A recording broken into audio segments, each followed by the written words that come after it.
তোমাদেরকে স্বাগতম। তো বন্ধুরা, আজকে দেখো আবার বাইরে বসে গেছি আর আজকে করব চাটনি। তো এটা আছে টক পালং, আর টক পালংয়ের চাটনি করব।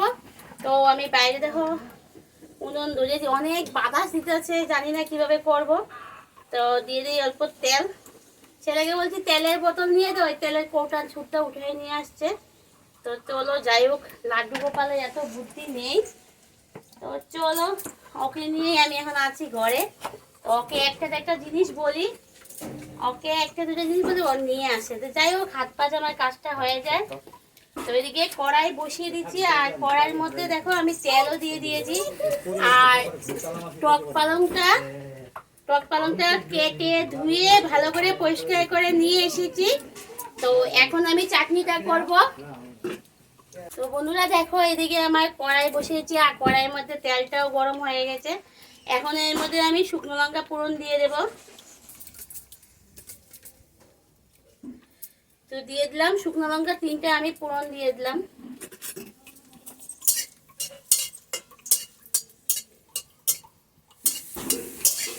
রৌদ্র লাগছে, এদিকে হাওয়াও দিচ্ছে। রৌদ্র লাগছে, আমার গায়ে গরম লাগছে কিন্তু। তো যাই হোক, বাইরে যখন উনুনটা বসিয়েছি, 2-1 দিন রান্না করতে হবে শীতের সময়। তো এখানে দিয়ে দিব শুকনো লঙ্কা ফোড়ন দিয়েছি, আর দিয়ে দিব এখানে সরষা আর মৌরি। তো সেটাও ফোড়ন দিয়ে দিলাম। এগুলো একটু লাল লাল করে ভাজবো। তোমরা চাইলে পাঁচফোড়ন দিয়েও করতে পারো, আমিও পাঁচফোড়ন দিয়ে করি, সরষা দিয়েও করি আর পাঁচফোড়ন দিয়েও করি। তো চলো এবার টক পালংয়ের পাতা, মানে টক পালং পাতাগুলো ভালো করে ধুয়ে পরিষ্কার করে নিয়ে এসেছি। তো সেইগুলো এখন আমি দিয়ে দিব কড়াইয়ের মধ্যে। তো কড়াইয়ের মধ্যে দিয়ে দিলাম এগুলা।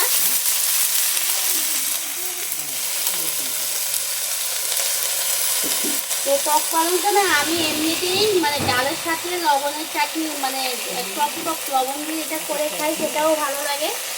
আর আমার ঘরে আমার হাজবেন্ড, ও না একদম টক মানে পছন্দই করে না। তো কি করব, টক তো পছন্দ করে না। তো ওর জন্য এরকম মিষ্টি করে করব। আর এখানে আছে 1 কেজি মানে টক পালং পাতাটা আর কি। তো এখন কয়টা করব তখন কয়টা করব এরকম হয় না, থাকলে পরে নষ্ট হয়ে যায়। তো ভাবছি একসাথে করে নিই, লাগলে 1-2 দিন মিলিয়ে খাওয়া যাবে আর কি। তো ওর জন্য মিষ্টি চাটনি করব আজকে। তো টক পছন্দ না করলে কি হয়েছে, আমি টক অনেক পছন্দ করি। তো ও টক পছন্দ না করলে কি আছে, আমি যে টক খাই, তো টক খাওয়ার মানুষকে বহুত পছন্দ করে আর কি। তো চলো আজকে ওর জন্য আজকে মিষ্টি চাটনিটা করব। সব কিছু খেতে হবে তা না, ও এক টক পছন্দই করে না। হঠাৎ কিন্তু টক ডালটা করলে পরে তখন একটু খায়, ওইটা আলাদা কথা। তো আমার লাড্ডু গোপালও টক পছন্দ করে না, একদম ওর পাপার মতো হয়েছে।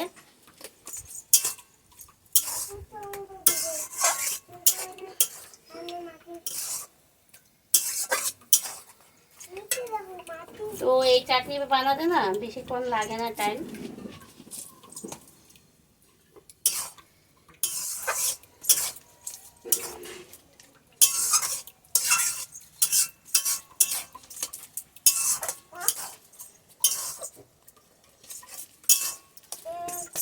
বাবা এখানে বালুগুলো ঢিলাঢিলি করিস না, কিন্তু করবো কিন্তু।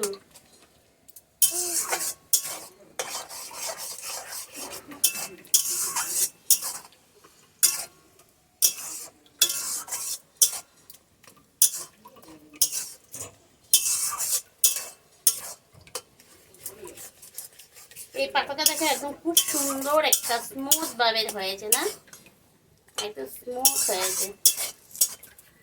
তো এবার আমি এর মধ্যে দিয়ে দেবো পরিমাণ মতো লবণ, বেশি লবণ দেবো না, পরিমাণ বুঝে দেবো। পরিমাণ মতো লবণ দিয়ে দিলাম, অল্প হলুদ দিয়ে দেব।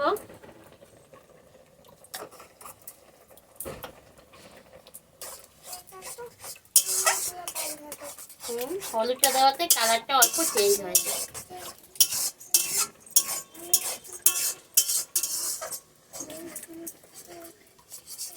ডালের সাথে না শুধু লবণ দিয়ে মানে চিনির বদলা লবণ দিয়ে এরকম করে খেলে পরে খুবই ভালো লাগে না?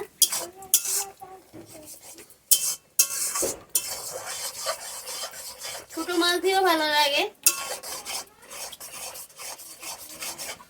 তো এবার দিয়ে দেব আমি এর মধ্যে পরিমাণ মতো জল, যতটুকু আমার জল লাগবে সেই পরিমাণ মতো দিয়ে দেব জলটা, কারণ এই চাটনিটা একটু পাতলা পাতলা হবে। আমাদের ঘরোয়া চাটনি তো এরকমই হবে না।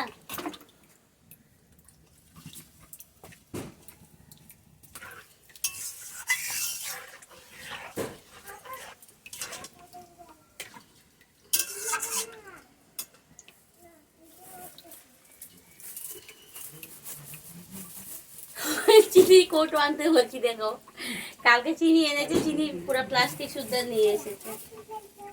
তো যাই হোক, চিনিটাও আমি পরিমাণ মতো দিয়ে দেবো, কারণ আমার হাজবেন্ড মিষ্টি খেতে ভালোবাসে।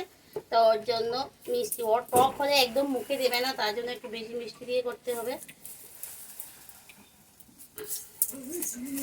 তো আমি হাত দিয়ে 3 কুচ, এখানে 1 কেজি চিনি আছে, তো হাত দিয়ে এরকম 3 কুচ দিয়েছি। আর যদি লাগে আগে পরে আবার দেব।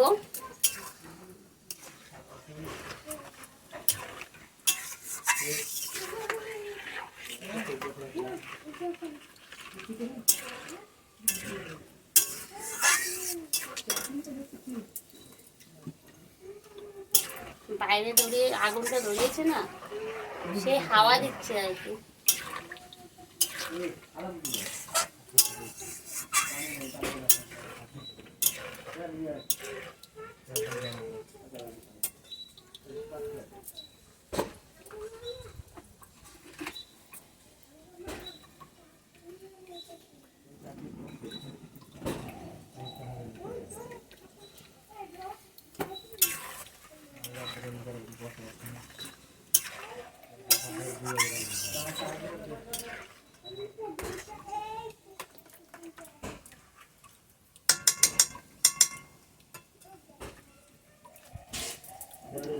আমার চাটনিটা হয়ে গেছে। এখন আমি এখানে কয়েকটা কাঁচা লঙ্কা দিয়ে দেবো, এই যে টুকরো কাঁচা লঙ্কা দিয়ে দেবো।